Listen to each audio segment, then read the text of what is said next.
So now will try to understand what is this gradient descent. అసలు gradient descent అంటే ఏంటి? Okay, so context ఏంటి అంటే మనం డిఫరెంట్ లైన్స్ డ్రా చేస్తాం. ఓకే, సో ఆ డిఫరెంట్ లైన్స్ డ్రా చేసినప్పుడు అందులో బెస్ట్ ఫిట్ లైన్ ఏది అనేది ఎలా చూస్ చేసుకుంటాం అంటే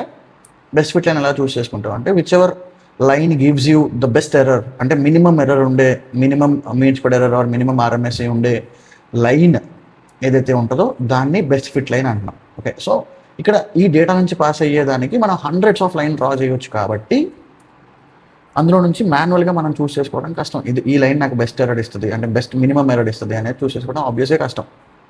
సో దానికోసం మనం ఏం చేస్తున్నాం అంటే we are using a process called gradient descent. Gradient descent అనేది నాకు బెస్ట్ ఫిట్ లైన్ అనేది దాన్ని ఇచ్చిద్ది.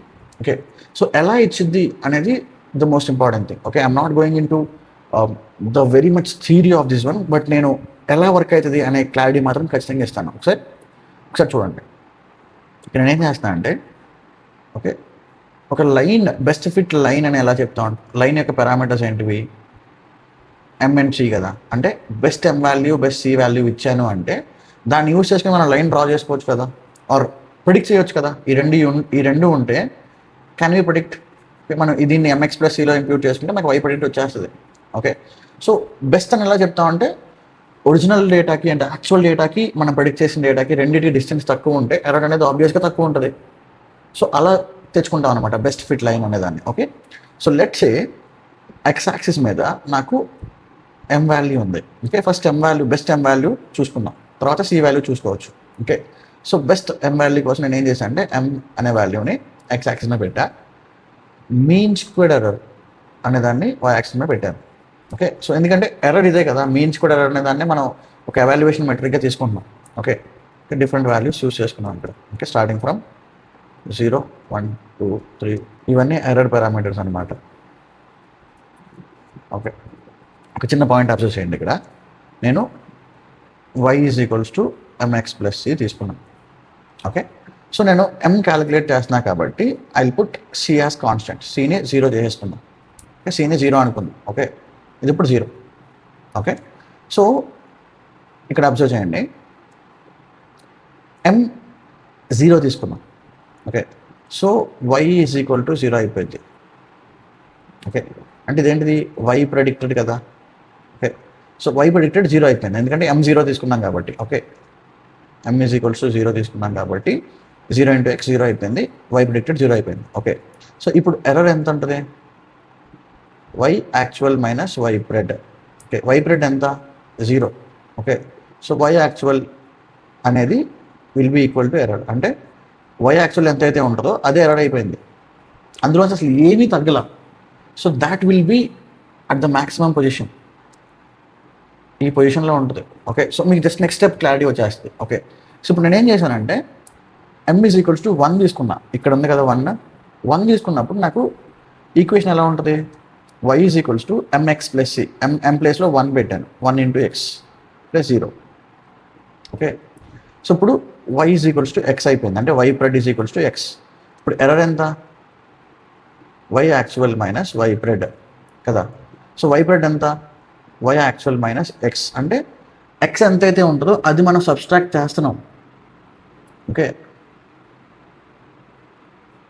ఇక్కడ అంటే ఖచ్చితంగా రెడ్యూస్ చేస్తున్నాం, మనం ఎంతో కొంత రెడ్యూస్ చేస్తున్నాం. యాక్చువల్లో నుంచి x వాల్యూ సబ్స్ట్రాక్ట్ చేస్తున్నాం కాబట్టి ఎర్రర్ అనేది ఇక్కడ నుంచి ఇక్కడికి తగ్గిద్ది, ఇక్కడ నుంచి ఇక్కడికి తగ్గిద్ది. లెట్స్ సే ఇక్కడ ఉందనుకున్నాం, సో 2 పెట్టాం, 2 సబ్స్టిట్యూట్ చేస్తే 2x అవుతుంది ఇక్కడ. సో 2x అంటున్నాం. ఓకే, 2x కాబట్టి ఎర్రర్ అనేది 2 టైమ్స్ డిక్రీజ్ అవుతుంది ఇక్కడ, y యాక్చువల్ మైనస్ 2 × x. అంటే ఖచ్చితంగా x కన్నా తక్కువ రెడ్యూస్ అవుతుంది, ఇంకా తగ్గిద్ది. ఓకే, సో ఇలా డిఫరెంట్ వాల్యూస్ దగ్గర మనకి ఎర్రర్ అనేది తగ్గుతూ వస్తుంది. Okay, so until it reaches A point మనకి ఈ ఎర్రర్ అనేది తగ్గుతూ వస్తుంది. ఓకే, సో ఇక్కడ పాయింట్ ఏంటి అంటే నేను m అనేది ఫస్ట్ 0 తీసుకున్నా, తర్వాత 1 తీసుకున్నా, తర్వాత 2 తీసుకున్నా, 3, 4 ఇలా ఈ వాల్యూస్ తీసుకుంటున్నా. అంటే నేను m వాల్యూ 0 నుంచి డైరెక్ట్గా 1x స్టెప్ తీసుకున్నా, 1 నుంచి 2, 3, 4, 5, 6, 7 సో ఆన్ ఇలా తీసుకుంటూ వెళ్తున్నా. So until I reach a position here. Okay, so యాక్చువల్గా ఏం జరిగిద్దంటే until it reaches a position ఈ ఎర్రర్ అనేది ఈ మీన్ స్క్వేర్ ఎర్రర్ అనేది తగ్గుతూ వెళ్తుంది. After a point it starts increasing again. అంటే ఇది నెగిటివ్ వాల్యూ దాటేస్తుంది కదా, మీరు అబ్జర్వ్ చేస్తే ఇది నెగిటివ్ వాల్యూ దాటేస్తుంది, ఇంకా డిక్రీజ్ అవ్వటం పక్కన పెడితే ఇది ఇంక్రీజ్ అవుతుంది అనమాట. ఓకే, సో ఎక్కడైతే ఈ మినిమం ఎర్రర్ అనేది ఉంటుందో సో ఇదే మినిమం ఎర్రర్ ఇక్కడ. ఓకే, సో ఈ 15, 16, 17, 18 ఈ ఎం వాల్యూ అనేది ద బెస్ట్ ఎం వాల్యూ అనమాట. Okay, so that is of will be choosing or that is of gradient descent అనేది మనకి బెస్ట్ వాల్యూ అనేది ఇస్తుంది. సో ఇక్కడ మనం ఈ జంప్ తీసుకున్నాం చూసారా, అంటే M0 తీసుకున్నాం ఫస్ట్, తర్వాత M1 తీసుకున్నాం, తర్వాత 2 తీసుకున్నాం. ఈ జంప్ ఏదైతే తీసుకున్నామో దీన్ని స్టెప్ అంటాం అనమాట. ఓకే, సో ఈ ఏదైతే వాల్యూ M = 0, 1, 2 దాన్ని స్టెప్ సైజ్ అంటాం. ఓకే, మన స్టెప్ సైజ్ ఎంత ఇక్కడ 1. ఓకే, సో 1 అనే స్టెప్ సైజ్తో మనం M వాల్యూస్ చేంజ్ చేసుకుంటూ వెళ్తున్నాం. Okay, so this will be depicted using ఆల్ఫాతో డిస్క్రైబ్ చేస్తాం మనం. ఓకే, సో ఇక్కడ చిన్న పాయింట్ ఏంటి అంటే నేను ఈ స్టెప్ సైజ్ అనేది చాలా చిన్న వాల్యూ తీసుకున్నా. Okay, let's say for example ఒకసారి అబ్జర్వ్ చేయండి, ఇక్కడ M = 0 దగ్గర మ్యాక్సిమం ఉంది. ఓకే, సో నేను ఇప్పుడు స్టెప్ సైజ్ ఓకే ఆల్ఫా అనేది 0.001 అని చెప్పి తీసుకున్నా, ఆర్ 0.01 అని చెప్పి తీసుకున్నా. ఓకే, అంటే నా స్టెప్ సైజ్ చాలా తక్కువ, చాలా చిన్న స్టెప్ సైజ్ అనమాట. అంటే ఇక్కడ నా స్టెప్ అనేది 0 నుంచి 0.001కి స్టెప్ అయింది, తర్వాత 0.002. ఓకే, సో ఈ రకంగా డిక్రీజ్ అవుతూ ఉంటుంది. Okay, let's say for example ఇలా అయింది. ఓకే, చాలా చిన్న స్టెప్స్ తీసుకుంటుంది ఇక్కడ, చిన్న స్టెప్స్ తీసుకుని ఈ పొజిషన్కి రీచ్ అవుతుంది. ఓకే, సో ఇక్కడ ఈ 2 కేసెస్ ఇవి. ఓకే, స్టెప్ సైజ్ అనేది పెద్ద స్టెప్ సైజ్ ఇక్కడ 1, ఇక్కడ ఎంత స్టెప్ సైజ్ అనేది 0.001.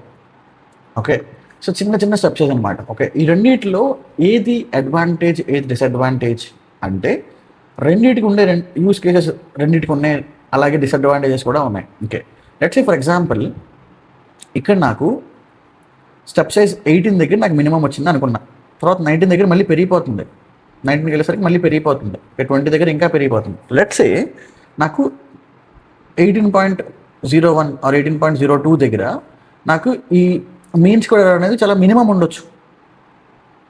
Okay, got my point. నా పాయింట్ ఇక్కడ అర్థం చేసుకుంటే ట్రై చేయండి. నేను 18 అనేది నా M అని చెప్పి ఫిక్స్ చేసేసుకున్నా, కానీ 18.02 దగ్గర నాకు ఈ ఎర్రర్ అనేది మినిమం ఉండొచ్చు, కానీ నేను దాన్ని మిస్ చేస్తాను కదా, 18 తీసేసుకున్నా. సో దీనివల్ల ఇది ఎప్పుడైతే నేను ఈక్వేషన్లో పెడతానో mx+c అనే ఈక్వేషన్లో పెడతానో ఈ 18 పెట్టడం వల్ల నాకు ఎంతో కొంత ఎర్రర్ అనేది పెరగచ్చు. అంటే నాకు ప్రిడిక్టెడ్ వాల్యూ అనేది ఎంతో కొంత యాక్చువల్ వాల్యూకి దూరంగా ఉండొచ్చు. అంటే whenever we choose alpha value as bit larger value there is a chance of missing the minimum value. Minimum value miss అయ్యే ఛాన్స్ ఉంటుంది. అలాగే ఎప్పుడైతే నేను స్మాల్ స్టెప్ సైజ్ తీసుకుంటానో నేను ఖచ్చితంగా మిస్ అవ్వను. ఇక్కడ 18 దగ్గర నాకు వచ్చిందనుకోండి, నాకు స్టెప్ సైజ్ 0.01 కదా, అది ఖచ్చితంగా 18.01, 18.02 దగ్గర మినిమం చూసుకుంటుంది. అగైన్ ఇట్ అబ్జర్వ్స్ 18.03 దగ్గర మళ్ళీ పెరగడం అబ్జర్వ్ చేసింది అనుకోండి, 18.02 దగ్గర ఫిక్స్ అయిపోయింది. ఓకే, సో ఖచ్చితంగా నేను మినిమం ఎర్రర్ని తెచ్చుకుంటా ఇక్కడ. కానీ at the cost of time. నాకు ఎంత టైం పడుతుంది మినిమం పాయింట్ రీచ్ అవ్వడానికి?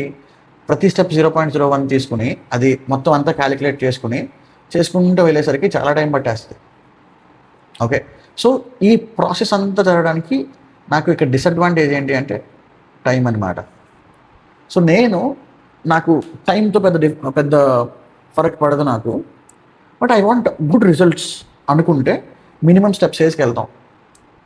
Okay, so if I can compromise on the results, నాకు త్వరగా రిజల్ట్ రావాలి అనుకుంటే I can go for larger step size అనమాట. Okay, so one of the important question ఇది ఇంటర్వ్యూస్లో కానీ మనకి కాన్సెప్ట్ అర్థం అవ్వడానికి కానీ one of the important question ఏంటంటే స్టెప్ సైజ్ అనేది లార్జ్ ఉంటే ఏంటి, స్టెప్ సైజ్ అనేది స్మాల్ ఉంటే ఏంటి. లార్జ్ ఉంటే there are chances that we might miss the minimum value, minimum error miss అయ్యే ఛాన్స్ ఉంటుంది, but the process will be faster.